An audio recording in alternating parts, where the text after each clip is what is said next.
We're going to do a quick demonstration on how easy it is to replace the molds on a T6 welder. The frame has very long service life.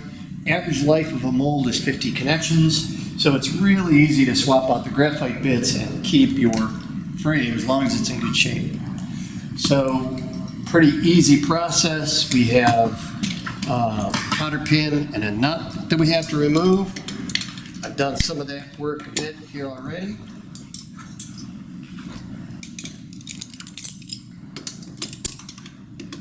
So,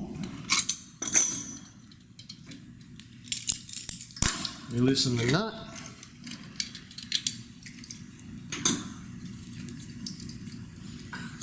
We pull the cotter pin.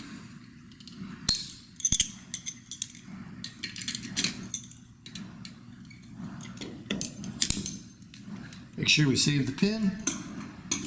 And now what we have to do is push the bolt through the frame body. Give a little tap.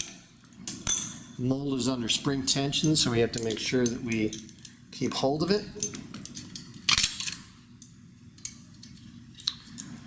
Make sure that you keep the bolt and the washer.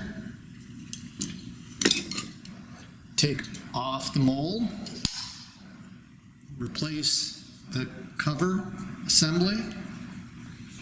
We're going to put this mold back without it, just to show you the basics.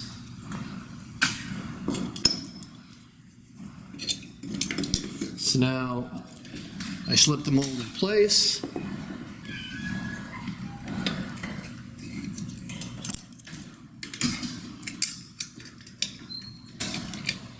Put the bolt through.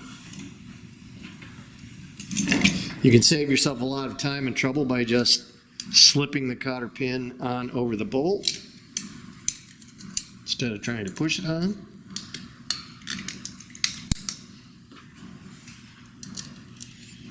And put the nut back on, tighten it up.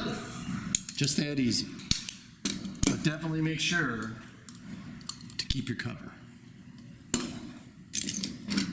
So there you are. You're ready to go for many more hours of signal bond welding with your nVent ERICO Cadweld molds.